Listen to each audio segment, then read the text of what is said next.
Welcome back to SNP blog. நான் உங்கள் பிரசன்னா. இன்றைக்கி எங்கே நிற்கிறேன்னு சொல்லி பார்த்தீங்கன்னு சொன்னால் சங்கிலிய மன்னன் வரலாறுகளை பற்றி தொடர்ச்சியாக போட்டு கொண்டிருக்கேன். ஸோ அதே மாதிரி தான் இன்றைக்கும் இன்னொரு இடத்துக்கு வந்திருக்கோம். சங்கிலிய மன்னன் கோப்பின் மாளிகை முகப்பு அந்த ஒன்று இருக்குது. அதை தான் போய் பார்க்க போகிறோம். வீடியோக்கு போகிறதுக்கு முன்னாடி எங்களோட சேனலுக்கு யாரும் ஃபர்ஸ்ட் டைம் வந்திருந்தீங்கன்னு சொன்னால் மறக்காமல் உங்களோட ஆதரவு வழங்க. அப்போ தான் நான் தொடர்ச்சியாக வீடியோ போகிறதுக்கு எனக்கு உந்துதலாக இருக்கும். ஸோ மறக்காமல் உங்களோட கருத்துக்களை வந்து கமெண்டில் தெரிவிங்க. வாங்க வீடியோக்குள்ளே போகலாம். சங்கிலிய மன்னன் கோப்பில் வந்து மாளிகை முகப்பு கூடாரம் முடிச்சு வச்சுருக்காங்க.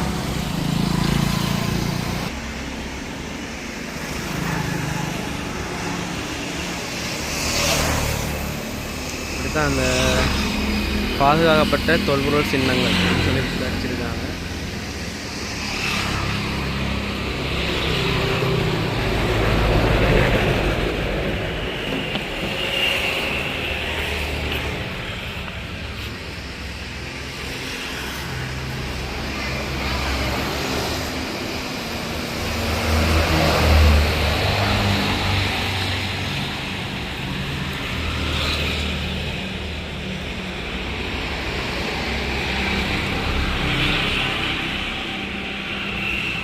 ஒரு வளைவான ஷேப்பில் தான் இதை கட்டியிருக்கிறாங்க, வடிவமைச்சிருக்கிறாங்க.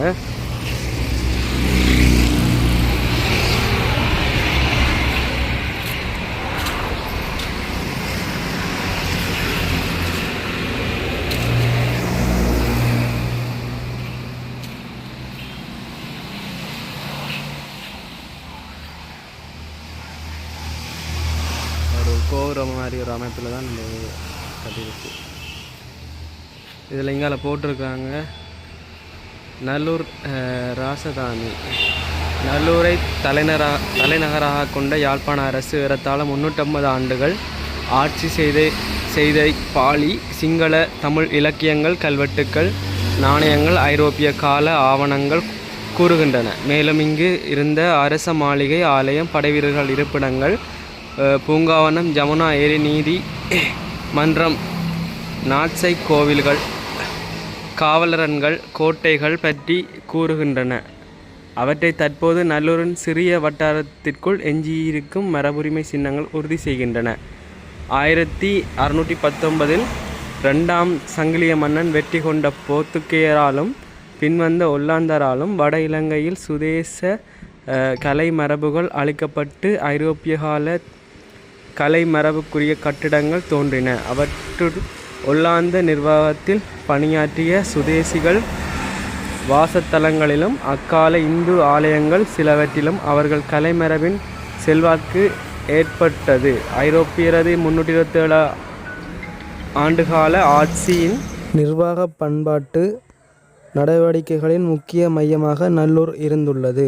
இது நல்லூர் ராசதானி கால வரலாற்று நினைவுகள்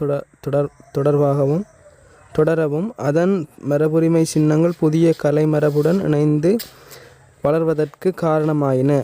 அதன் ஒரு அடையாளமாகவே சங்கிலியன் தோரணவாசல் பார்க்கப்படுகின்றது.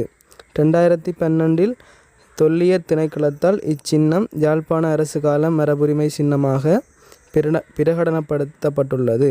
தற்போது யாழ்ப்பாண மரபுரிமை மையத்தின் நிதி பங்களிப்போடும் தொல்லியல் திணைக்கள அனுமதியுடனும் அனுசரணையுடனும் புனர் நிர்மாணம் செய்யப்பட்டுள்ளது. நல்லூர் ராசதானியை நினைப்படுத்தும் மரபுரிமை சின்னங்களில் ஆரியகுலத்தை அடுத்து புனித நிர்மாணம் செய்யப்பட்ட 2வது மரபுரிமை சின்னம் என்று பெருமை இதற்கு உண்டு.